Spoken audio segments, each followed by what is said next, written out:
warahmatullahi wabarakatuh netizen Sora.com. Kita berjumpa lagi di program wawancara khusus Sora.com bersama saya Ria Rizky. Dan tentunya saya tidak sendirian karena sudah ada tamu jauh-jauh datang dari timur Indonesia. Nah, beliau ini adalah mantan Bupati Paniai dan saat ini dia sedang bersiap untuk maju di pemilihan gubernur Papua Tengah 2024. Kita boleh sapa dulu yuk. Halo, selamat datang Bapak Meki Fritz Nawipa. Apa kabarnya Bapak? Selamat pagi Ria. Selamat pagi, kabar baik. Bapak. Ya. Jadi jauh-jauh dari timur Indonesia, dari Papua Tengah, kita semua kru mau mengucapkan terima kasih banyak atas waktunya untuk bisa hadir di kantor Suara.com. Bapak pasti sibuk nih menjelang Pilgub Papua Tengah 2024. Tapi itu saya singkirin dulu Pak. Ini kita langsung ngobrol aja nih, Bapak kayaknya tegang banget ya. Saya sih dengar-dengar ini. Nanti kita ngomongin soal Pilgub nih Pak. Tapi saya ini membaca sekilas nih Pak. Bapak ini lama bergelut di dunia pilot. Lama di pilot, sekolah di Australia, lalu 15 tahun bergelut di bidang pilot. Gimana ceritanya Pak? Iya, saya juga ya mengucap syukur ya, karena orang seperti saya, kalau hidup di Jayapura atau orang tua saya dari Jayapura masih oke lah. Tapi saya datang dari kampung kecil di pedalaman Papua Tengah, di Papua, di gunung. Bercita-cita sampai seperti begitu, itu hanya karena anugerah Tuhan saja.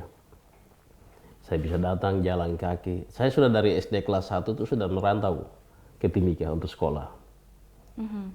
Bayangkan anak kecil, anak SD kelas 1 belum siap bisa pergi sekolah. Tapi setelah itu saya kembali lagi ke kampung lagi menyelesaikan SD dan waktu itu saya di kampung itu kan ada televisi hitam putih dulu. Hitam putih itu hanya cek itu sudah bisa kita ganti, jadi ada film Superman namanya. Setiap hari Kamis itu kan. Jadi camat itu percayakan saya untuk yang kendalikan televisi itu. Jadi saya waktu nonton Superman itu, wah ini orang bisa terbang, lebih bagus saya terbang saja gitu. Oh gitu. Jadi sosok Superman itu malah jadi inspirasi buat Bapak gitu ya? Benar. Jadi sampai sekolah, jadi orang tua saya itu ajak saya untuk sekolah. Setelah SMP pergi sekolah di Manokwari, saya tidak mau. Saya harus di Jayapura, ibu kota provinsi Irian Jaya waktu itu. Setelah itu karena tidak punya duit untuk sekolah, saya menganggur 1 tahun, baru saya diterima di IPB Bogor Fakultas Peternakan. Keren. Ya, di kampus Darmaga itu. Jadi saya itu dulu jaga-jaga kelinci, saya dipercayakan oleh salah satu profesor orang Pati. Jadi ya bisa hidup dari situ. Dan teman-teman saya waktu itu mengajak saya bagaimana kalau kita bisa sekolah di Jogja. Saya tidak mau. Saya harus masuk Jakarta, ibu kota negara Indonesia. Nah, itu baru pas itu gitu.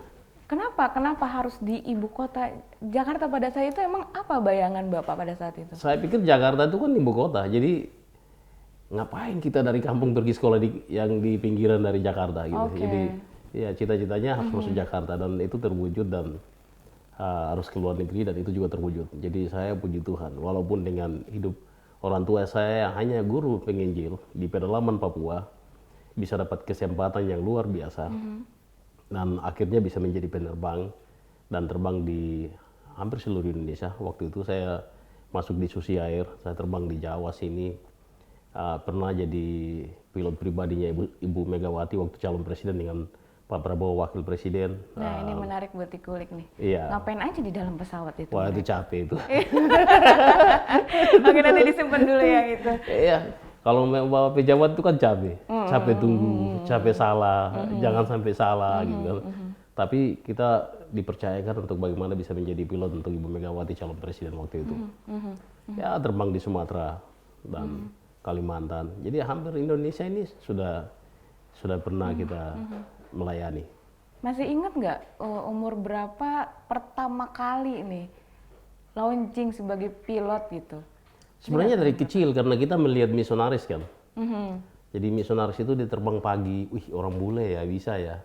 Kok kenapa kita tidak bisa gitu. Jadi saya memutuskan untuk jadi penerbang tuh dari kecil.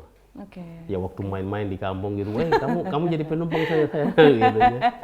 Saya sempat ditawarin terbang di Australia, tapi saya tidak mau karena saya mau waktu terbang di Papua, anak-anak Papua bisa melihat saya dan mereka bisa jadi penerbang, bisa membangun kepercayaan mereka dan terjadi. Jadi sekarang hanya anak-anak Papua banyak yang kapten di airlines dan juga di Papua. Oh iya, ini yang sebenarnya mungkin yang dikatakan Pak Presiden Jokowi itu bahwa ya pemerataan itu penting gitu, karena sebenarnya ya yang tidak banyak orang tahu kan di timur Indonesia ini banyak sekali anak-anak yang punya masa depan cerah gitu kan, yang kemudian yang berprestasi, tapi prestasi mereka tuh kadang tidak terdengar di khususnya di Jawa begitu. Salah satunya juga Bapak Mengki ternyata luar biasa sekali gitu kan, jadi pilot sekolah kesana kesini mondar mandir gitu kan sampai akhirnya 15 tahun ya Pak ya? Iya, saya 15 tahun ya.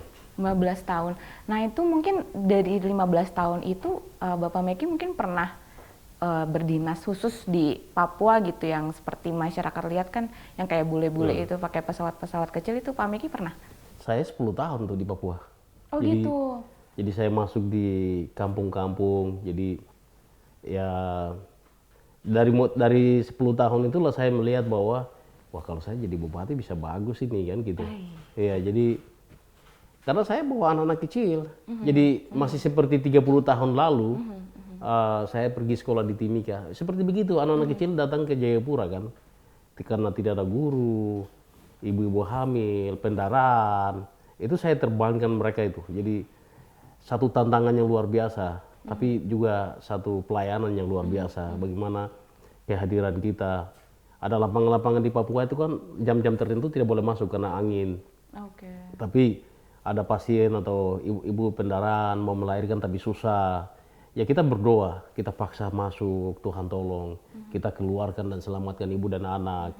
Dan ini pelayanan kemanusiaan yang luar biasa yang kami lakukan selama 10 tahun di tanah Papua. Mungkin ada beberapa mungkin pengalaman-pengalaman lucu ya, karena saya pernah denger nih Pak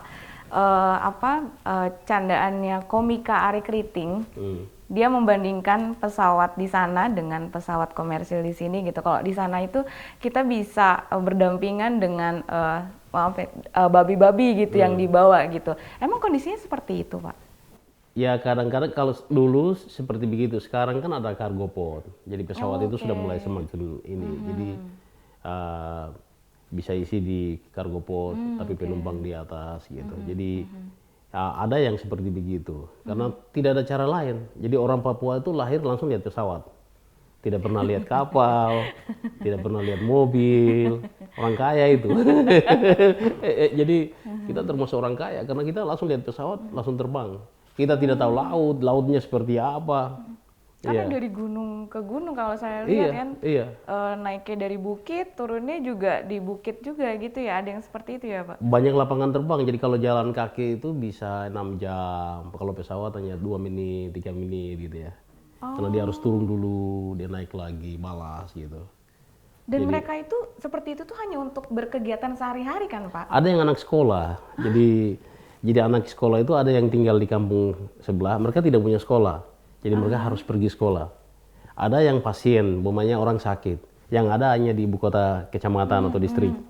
Orang harus dibawa ke sana, dan ada yang untuk belanja. Jadi warung atau kios itu hanya ada di ibu kota kecamatan. Jadi masyarakat datang belanja, setelah itu bawa kembali lagi gitu. Ya. Itu kan maksudnya ya kalau kita di Jakarta kan ya nggak pernah lihat yang seperti itu gitu. Perjuangannya pilot, belum lagi Pak Meki tahu tentang kasusnya pilot Susi Air yang saat ini gitu kan, betapa risiko besar menjadi pilot di Papua gitu. Apa Pak Meki juga pernah ada ibarat kata pengalaman dukanya gitu Pak Meki di sana, pengalaman menegangkan? Tentu kan kita tidak menafikan ada teror gitu dari kelompok tertentu. Kalau di sana itu kan kita kerja lurus saja, jadi kita hanya benar-benar hanya melayani masyarakat. Jadi kita tidak punya tujuan lain kan. Jadi kita tidak ada hambatan. Kalau saya satu kali itu pernah waktu mau landing, saya ada training satu anak muda. Jadi kita landing, dia bouncing, gunung semakin dekat kan, turun lagi, satu roda terlepas. Waduh. Jadi itu lapangannya lurus begini, terus jurang-jurang. Jadi kalau dia ini selesai berarti kita sudah di sungai gitu. Jadi pada saat terlepas itu dia geser tapi tertahan. Jadi saya lihat bagaimana Tuhan itu. Jadi Tuhan bisa tolong sampai yang sebenarnya bisa terjun bebas dari lapangan terbang ini, tapi dari maut itu kita bisa selamat. Jadi mungkin Tuhan punya rencana yang terbaik ke depan untuk bagaimana kita bisa buat lebih lagi. Jadi itu salah satu yang keluar dari maut. Oh, luar biasa sekali itu, banyak banget pastinya kan. Ya banyak sih, yang menegangkan itu kan, kita kan nggak pernah tahu ya apa sih yang dirasakan pilot ketika di udara, ketika ingin mendarat pun kita pun penumpang kadang suka deg-degan nih Pak Meki. Tadi Pak Meki sempat cerita nih, jadi apa namanya pilot khusus ya untuk Ibu Megawati dan Pak Prabowo begitu ya? Ibu Mega. Ibu Mega saja. Kok bisa dipilih apa gimana Pak? Saya tidak tahu, jadi dari Susi Air itu diminta untuk bagaimana terbang Ibu Mega. Jadi saya dengan teman saya namanya David Alonso, anak Prancis, jadi kita jadi pilotnya Ibu Mega. Jadi ya puji Tuhan bisa dipercayakan untuk calon orang nomor 1 di Indonesia, dipercayakan kita bisa yang terbang untuk beliau begitu. Iya, itu tahun berapa Pak? Yang waktu Pak Prabowo wakil, Ibu Mega presiden calon waktu itu. Oke. Saya lupa itu tahun berapa itu. Oh, berarti sebelum menjadi presiden ya pada saat itu ya, ibunya? Ibunya sudah, tetapi itu mau maju lagi. Oh, mau maju lagi. Iya. Gimana Pak rasanya waktu Ya tegang juga sih. Kalau kita bawa orang besar itu kan gimana ya. Jadi jangan sampai salah. Kita dimonitoring dari kantor, kalau belok sedikit ditegur kan gitu. Oh gitu. Jadi mereka punya Skytrack namanya. Jadi kalau suatu saat kami di Lampung mau landing, tidak pernah masuk Lampung, terus kita datang antar Ibu Mega ke Lampung. Wah, kita tidak mau turun karena jangan sampai kita tidak bisa lihat lapangan kan, jadi kita putar dulu gitu kan. Supaya lebih smooth, lebih baik. Ditegur dari kantor, kenapa kamu begini gitu. Jadi dia lihat trackingnya kan. Ya kita tidak bisa buat apa-apa gitu. Tunggu sampai 1 hari beliau putuskan naik Garuda. Kita harus terbang hajar hujan, kilat, badai, Lampung Jakarta gitu kan. Jadi tantangannya juga luar biasa. Nah itu gimana tuh maksudnya kalau cuaca buruk kita kan penumpang kalau disuruh delay ya udah kita nunggu deh, kalau bawa orang penting gitu gas aja gitu Pak. Ya kita harus cari kan, memang pesawat kan punya radar dan lain-lain, jadi kita tetap menghindar walaupun kalau ada gesekan. Tapi Ibu Mega waktu itu tidak ikut kita, dia ikut Garuda. Oh, oke. Ya. Oke, waktu itu ada kunjungan kemana kah Pak? Di Lampung saya tidak tahu karena kita hanya tunggu di bandara, jadi tidak. Terbang dari Jakarta Lampung, tunggu beliau ada acara gitu ya. Jadi kita hanya tahu, oh Ibu sudah siap kita antar, ya Ibu sudah siap kita jemput gitu. Jadi ngomongin soal Ibu Mega, tentunya kan sekarang jadi bagian juga nih dari hidupnya Pak Meki nih karena PDIP gitu. Sebelum itu dari pilot, udah enak nih Pak 15 tahun.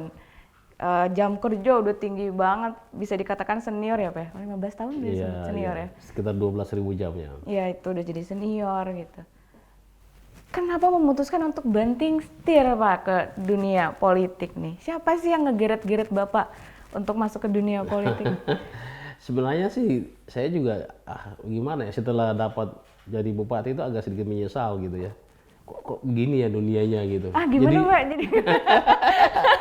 Jadi gimana Pak? Dulu itu kan kita dealnya dengan dunia mesin kan, jadi benda mati. Jadi kita hanya bisa, kita yang perintah.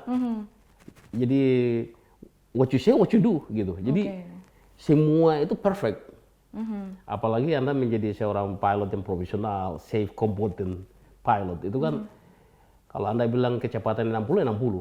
Tidak bisa ini gitu.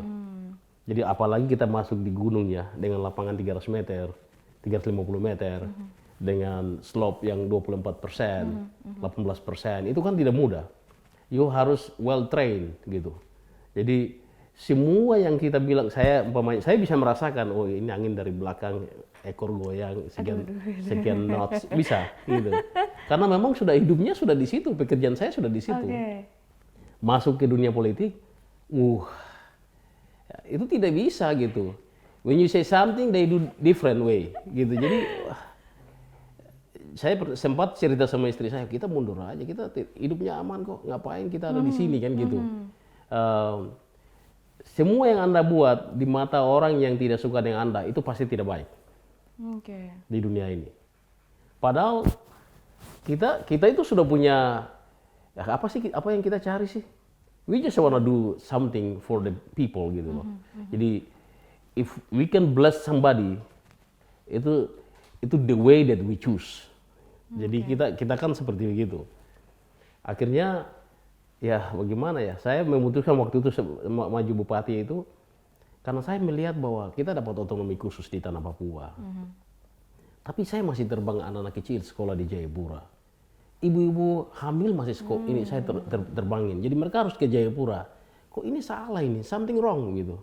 Jadi disitulah saya cerita sama istri saya, kita coba maju bupati.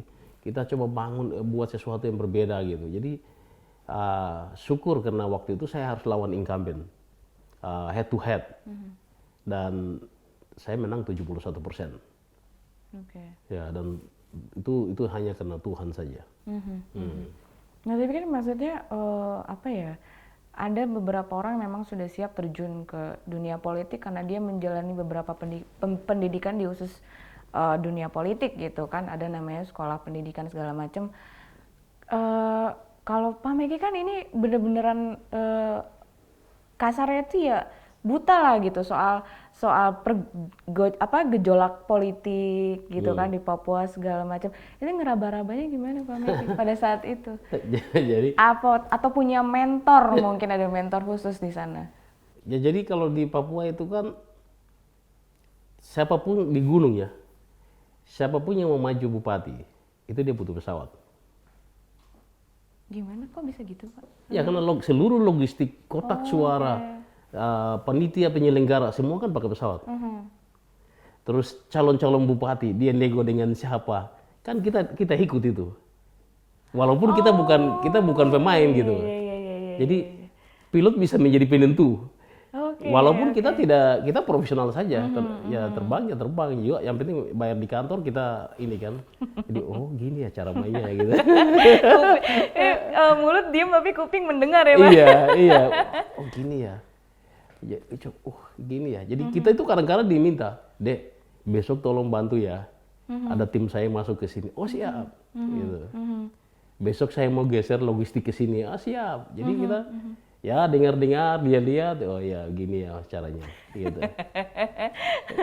Ada namanya ATM ya Pak, amati, tiru, modifikasi gitu ya. Belajar dari apa yang dilihat. Nah setelah itu menjadi Bupati Paniai, gimana rasanya Pak? Dulu kan ada di pihaknya masyarakat gitu ya.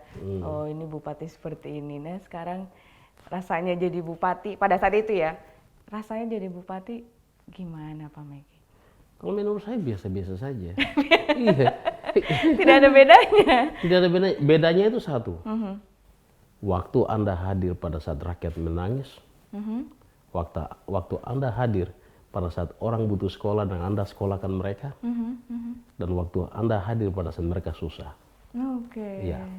Itu kan amanah kan, dipercayakan gitu. Karena jabatan itu kan Kemenko. 5 tahun itu kan hanya datang dan pergi. Ya syukur-syukur 10 tahun Tuhan kasih. Ya. Jadi saya pikir ya sudahlah.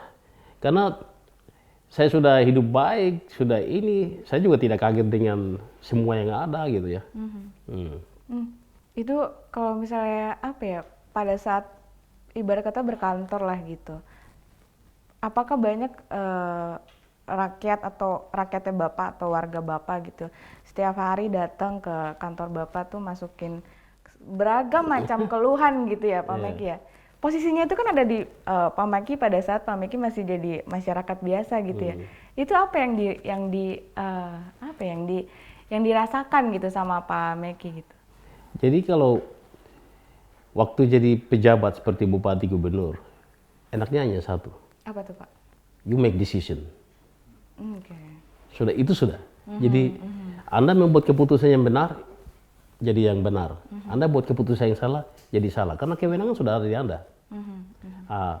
Saya dulu itu waktu jadi bupati, saya kan dulu belajar. Jadi ini ada cerita sedikit. Jadi waktu saya di Australia, waktu belajar terbang, itu kan kita orang Papua itu susah bilang tidak kan gitu. Semua bisa ya gitu.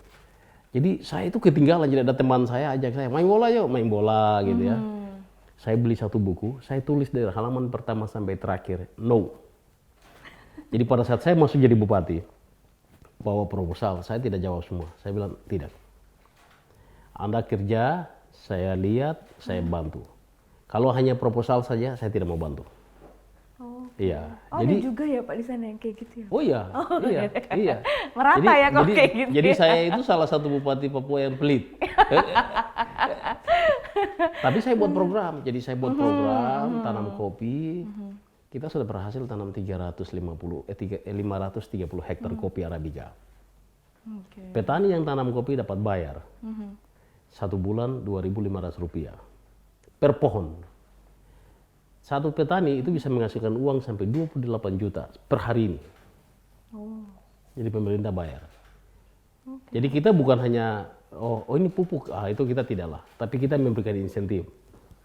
Ada yang kita buat program, itu baru kita bantu. Ada yang program ikan gitu ya. Ya kita bantu kolamnya. Ya jadi ada yang ternak, kita bantu. Kalau tidak ada ternak terus ada bawa surat ke kantor bupati atau apa, itu tidak bisa. There is no way. Tapi banyak ya Pak yang kayak gitu? Waktu saya sudah tidak. Jadi waktu tahun pertama saya masuk, iya. Tahun kedua saya cut, tidak bisa. Oh, karena sudah tahu itu Bapak Meki Iya. pelit sekali itu kayak gitu. Bukan. Jadi kita ini kan harus independen gitu loh. Iya betul. Ngapain dependen terus? Karena dependen, otsus 20 tahun tidak bisa bergerak. Karena politisi hanya mencari pencitraan dengan cara-cara membagi itu. Tetapi bagaimana kita membuat mereka bisa independen, supaya hidup mereka itu bisa tentukan oleh mereka sendiri. Oke. Nah, ini yang kita gagal beberapa waktu lalu, dan sekarang kita sudah mulai. Kan kedengerannya rumit ya Pak. Di dunia pilot juga yang saya tahu tuh keras banget gitu kan, karena tanggung jawabnya besar sekali. Di politik pun sama keras ya, tapi menurut Pak Meki kalau dibandingkan lebih keras mana Pak Meki? Dunia pilot apa dunia politik? Nah, kalau pilot kan sendiri kan, kalau you single pilot itu kan you harus atur sendiri. Kalau di politik kan itu cukup ini. Tapi tergantung, kita harus setel hati kita gitu loh. Pikiran mindsetnya harus di setel. Jadi mereka biasa bilang ini abu-abu. Bagi kita sih tidak pusing. Kalau itu Tuhan mau kasih ya kasih sudah. Kalau tidak ya tidak apa-apa gitu. Sehingga kita tidak sakit hati. Jadi makanya di politik itu perlu ada satu istilah itu sabar dalam hidup ini. Tapi ada yang nggak sabar Pak. Buru-buru naik tuh Pak. Itu iklan doang. Ini kita balik lagi ngomongin Papua Tengah. Papua Tengah ini kan hasil dari pemekaran gitu ya. Itu apakah ada perubahan nggak sebelum pemekaran dan setelah pemekaran? Kalau kita pertama itu saya sih secara pribadi mau menyampaikan terima kasih kepada Pak Presiden Jokowi. Dengan keputusan ini kami orang Papua dikasih privilege. Jadi dari 2 provinsi jadi 6 provinsi. Artinya percepatan pembangunan itu akan jalan. Yang penting tergantung kita sekarang siapa yang memimpinnya sehingga semua itu bisa terkonek. Jadi sekarang ini saya melihat perubahan itu akan terjadi. Kan baru 2 tahun ya. Tidak bisa kita menilai ini. Tapi pergerakan orang, mobilisasi orang itu sudah mulai jalan. Sudah mulai pelepasan tanah untuk membangun kantor gubernur. Bisnis pendapatan masyarakat mulai meningkat. Jadi kita sudah bisa lihat perlahan-lahan dia sedang bergerak ke sana. Jadi ada perubahan. Ada perubahan. Soalnya kan sedikit ya, Pak, saya juga dulu di Jayapura gitu kan. Ya meskipun nggak sampai besar gitu ya. Tapi kan melihat ada banyak cerita ya, potensi di Papua ini luar biasa sekali gitu yang nggak semua orang tahu. Nah kalau misalnya di Papua Tengah ini Pak Meki melihat ada potensi-potensi apa saja gitu yang bisa muncul setelah adanya pemekaran gitu Pak? Potensi dari apa dulu ini? Dari SDA-nya segala macam gitu Pak. Sumber daya alam yang mungkin bisa menjadi apa ya, bisa mencuri perhatian Papua Tengah ini. Wah, ini tuh kaya dengan sumber daya alam ini gitu kan. Yang nantinya setelah ada pemekaran kita bisa lebih fokus untuk mengembangkan ini gitu. Kayak tadi Bapak seperti kopi gitu kan, tentunya untuk mensejahterakan petani gitu. Nah, kalau misalnya Papua Tengah tuh ada apa aja sih Pak yang bisa diprioritaskan gitu? Kalau saya sih pasti Papua ada potensi ya, Papua Tengah ya. Tapi ini kan gubernur pertama. Jadi kalau ada orang yang berpikir sampai ke sana, itu orang itu mungkin ambisi gitu. Kita harus meletakkan fondasi pertama ini. Jadi kenapa saya hanya 1 periode dan mau maju jadi gubernur? Kalau sumber daya alam sih ada, iya. Dan itu no doubt lah gitu. Tapi bagaimana kita meletakkan fondasi SDM untuk 50 tahun ke depan? Fondasi ekonomi 50 tahun ke depan dengan cara program KOTK, kopi ternak kakao, kita gerakan di bawah yang ada pada masyarakat. Bagaimana dengan infrastruktur kita bangun konektivitasnya, bagaimana supaya orang itu bisa stabil dalam keamanan kan gitu. Karena apapun yang kita bicara sumber daya alam, kalau tidak stabil itu tidak akan bisa.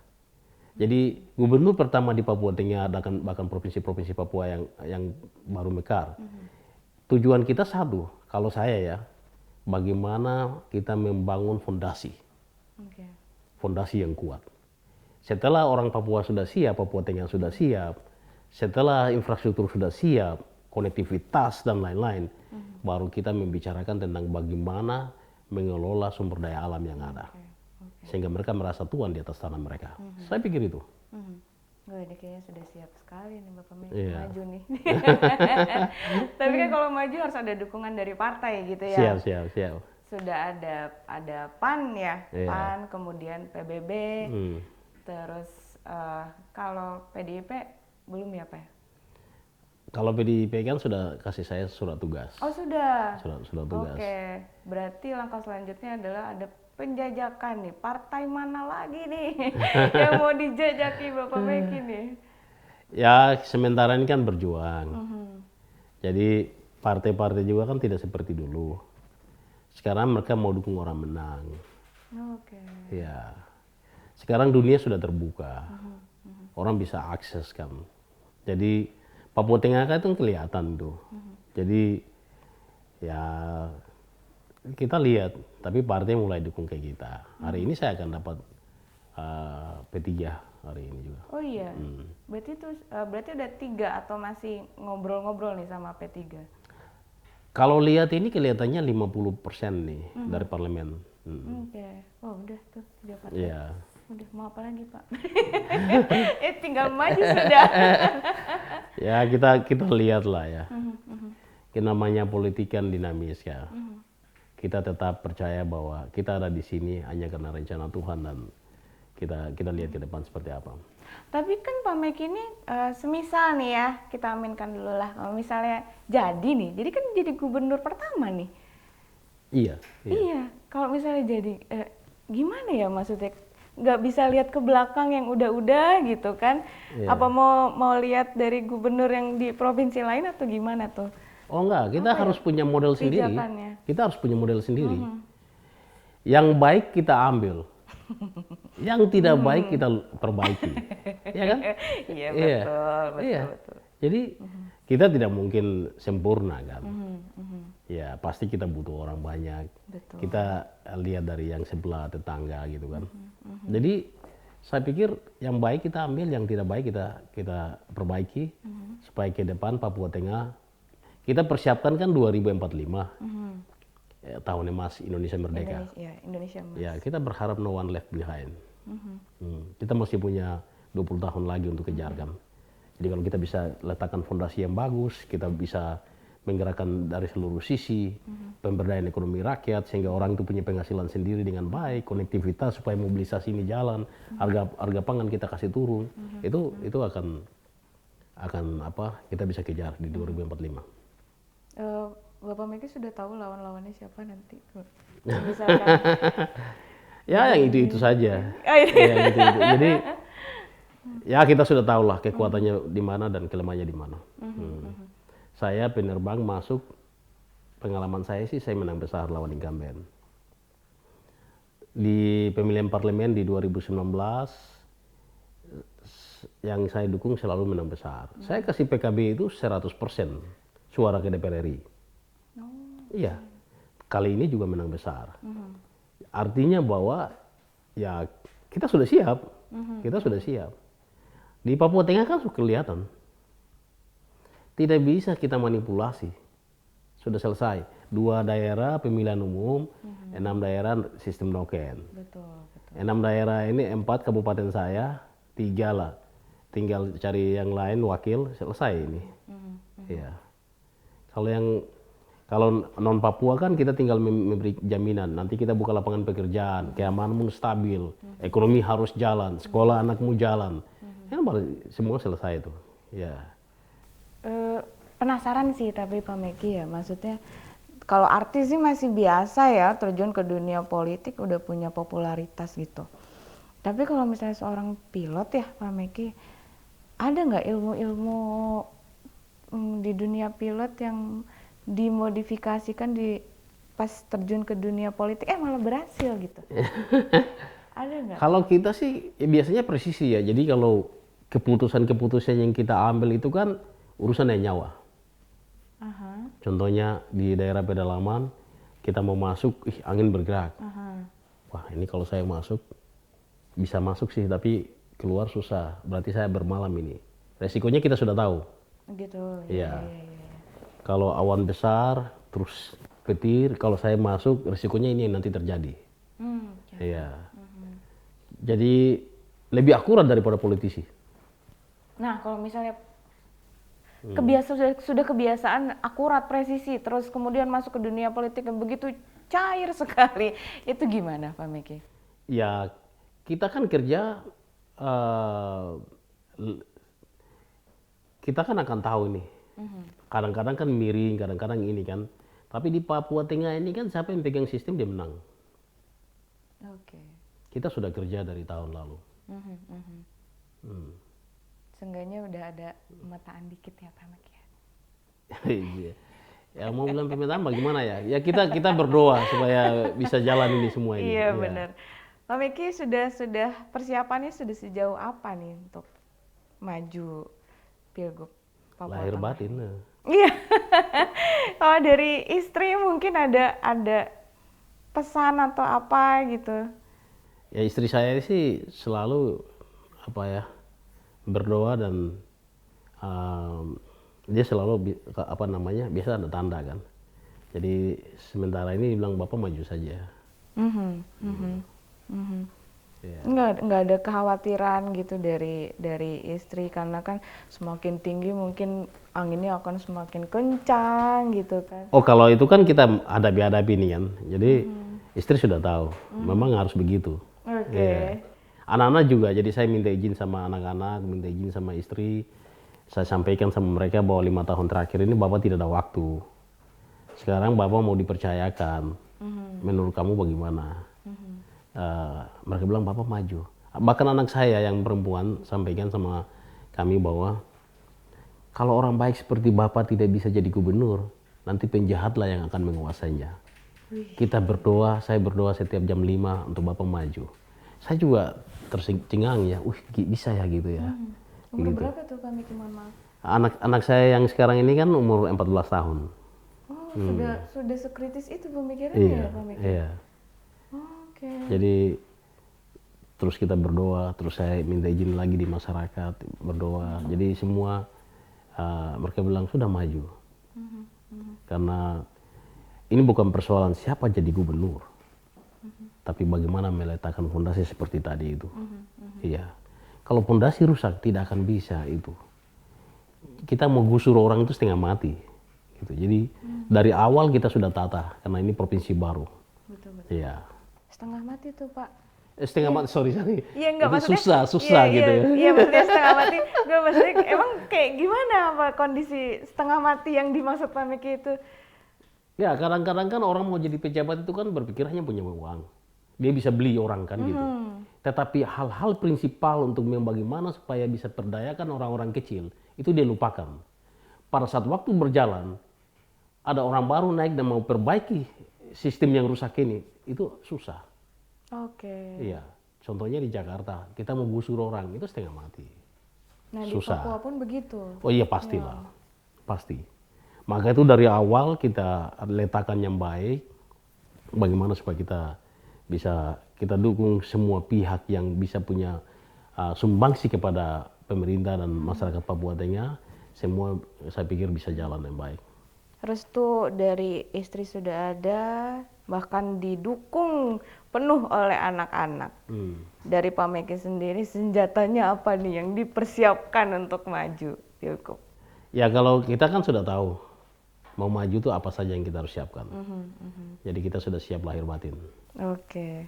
Setelah ini Pak Meki mungkin ada bisa di-share langkah-langkah selanjutnya setelah ada penjajakan PAN, PBB, terus tadi apa P3 gitu.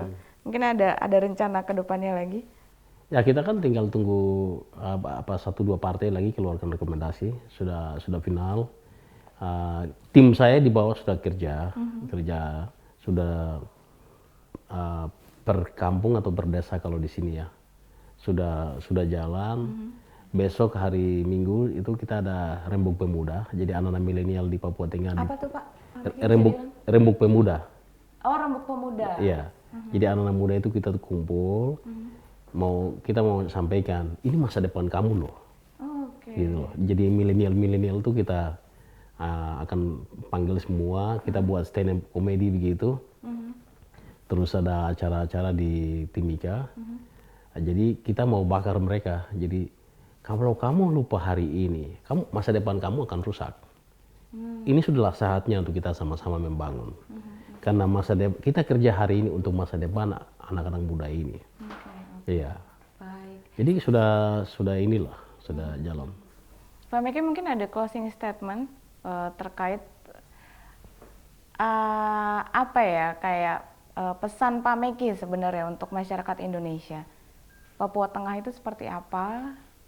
Dari pemikiran Pak Meki nih, Papua Tengah itu seperti apa gitu, dan harapannya ketika nanti sudah ada gubernur gitu kan sebagai anak asli sana gitu kasarnya, itu silakan Pak Meki. Jadi dulu kita waktu kesini, sebelum kesini, itu orang tua ingatkan di Jawa tuh hati-hati. Nanti orang bisa bunuh kamu. Nanti kalau orang dari sini ke sana, Papua itu berbahaya, kan gitu. Iya betul. Iya. Betul. Jadi kita juga disampaikan oleh orang tua, kamu harus hati-hati ya, orang Jawa tuh jahat, begitu.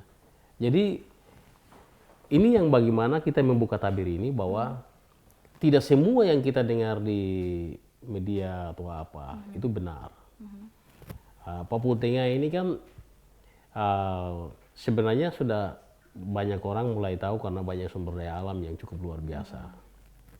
Papua Tengah ini punya harapan untuk bangsa dan negara ini juga. Maka itu kita berharap supaya bagaimana Papua Tengah ini bisa maju, menjadi model yang besar, model yang bagus, supaya itu bisa dicontohi oleh teman-teman lain di provinsi Papua lain yang bahkan sampai di Maluku. Papua Tengah ini kan siap untuk jadi berkat tuh buat orang banyak, provinsi lain. Jadi saya berharap Papua Tengah tidak bisa lihat dengan, ini Papua Tengah ada konflik, Papua Tengah ini berbahaya, atau Papua ini rusuh atau apa gitu kan. Tapi kalau belum, saya itu kalau di Alkitab itu namanya Petrus ya, harus lihat dulu baru bisa dipercaya. Jadi kalau hanya dengar-dengar, teman-teman di seluruh Indonesia itu tidak akurat informasinya. Jadi mari kita sama-sama yang punya skill, kita datang sama-sama membangun Papua Tengah. Besok tanggal 27 November, Papua Tengah itu akan ada pemilihan, akan menentukan gubernur pertama, orang asli Papua Tengah, yang akan meletakkan fondasi yang baik, Dan kita berharap supaya ke depan Papua Tengah lebih maju dan bisa dikenal oleh Papua sendiri, tapi juga di Indonesia dan dunia. Saya pikir itu. Baik, terima kasih Bapak Meki atas waktunya. Semoga dilancarkan nanti prosesnya sampai maju daftar, kemudian pemilihan gitu ya Pak Meki ya. Terima kasih atas waktunya. Ya demikianlah obrolan saya dan juga Bapak Meki dalam program wawancara khusus suara.com. Dan terima kasih buat netizen suara.com nih yang sudah menyaksikan program wawancara khusus. Jangan lupa Suara.com masih banyak program-program seru lainnya bisa disaksikan hanya di YouTube Suara.com. Saya Ria Rizky pamit undur diri. Assalamualaikum warahmatullahi wabarakatuh. Dadah.